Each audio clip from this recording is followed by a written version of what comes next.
When we talk about low self-confidence or low self-worth, we're touching one of today's most common themes.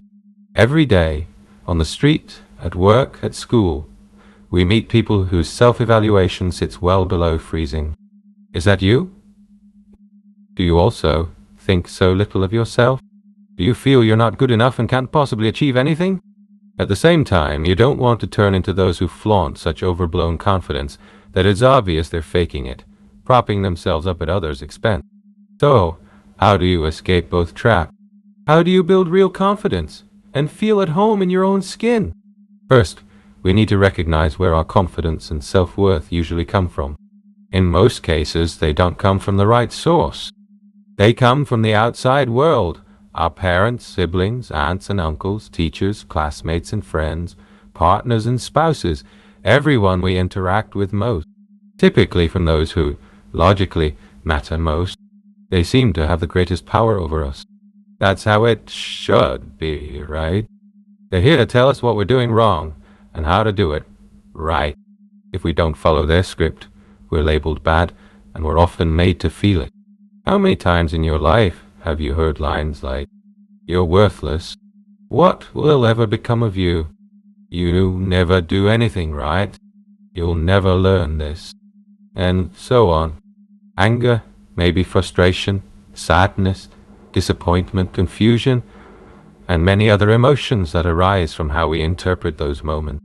We say we shouldn't be judged by those who haven't walked in our shoes, by people who don't know us. But these people do know us, or so it seems. It's rarely just a one-off comment either. Those close to us have their favorite, well-worn phrases and use them often. And when something finally goes well, and we feel genuine joy, they knock us back down. What worked once doesn't mean it will keep working. Don't get complacent, and so on. It's not that they mean harm. On the contrary, they usually do the best they know how, but only from their point of view. They speak the language that was once spoken to them, repeating what they lived through, and how they think about themselves. In that moment, they do what they believe is best, because they don't know another way. Not everyone is willing, or able, to throw away what they were taught. Even if they hated it as kids, they adopt the same programs and patterns, and pass them on to the next generation. Be honest, do you ever do the same to your children or loved ones? Well, this low self-worth and confidence becomes our foundation. And no matter how hard we try, it can feel immovable. It ties back to what we've lived through. The voices we carry in our heads and our self-talk, the pictures and movies we replay in the mind, consciously or not, and the feelings that go with them. From all of this, it should now be clearer where our self-evaluation usually comes from, and where it should come from instead. If we don't know how to shift it, we can spend a lifetime with the bleakest view of ourselves, and then infect everyone around us with the same lens. Notice that the way your loved ones once treated you is likely the way you now treat yourself, and maybe others. To change your self-worth and confidence, sometimes you don't need much.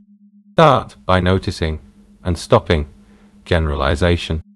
What is generalization? Bueno, oui. To generalize is to oversimplify and lump everything together. It's like viewing Earth from too high up. You see continents and cities, but not the people in them. The altitude hides the details. Example, you meet someone who says, "I never do anything right." That's a sweeping generalization. The game-changing questions are, really? Not a single thing you've ever done has gone well? Not even one small thing? Because everything is shaped by our inner dialogue, a simple question like this can end a long struggle. It forces the mind to search not for failures, but for wins. We flip the coin and look at the other side. Suddenly, we discover plenty of things, perhaps small, but real, that have worked. We just weren't trained to notice them. This shift alone can make it much easier to stop overgeneralizing. Earlier, I mentioned the different voices in our heads, parents, others, and our own. No, you're not crazy if you talk to yourself, as long as it's not out loud. These voices have a certain tone and a certain location. They might sound like they're inside your head, or coming from outside. What happens if you take that harsh inner critic and move it somewhere else? Deliberately, Shift it in your mind from left to right or from inside to outside. Change its tone. Give it the voice of your favorite funny cartoon character.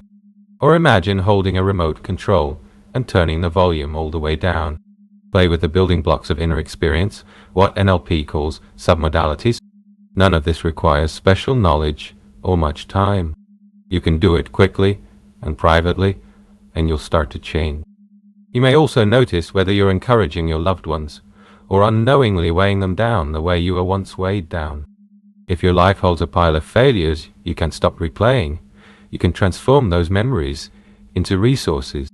You can use tapping to change your inner world and watch in amazement as the outer world starts changing too.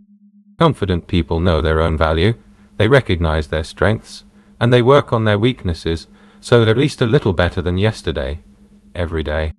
Confident people are kind and capable of helping others, offering a hand and lifting them up to the same step they're on. Be that person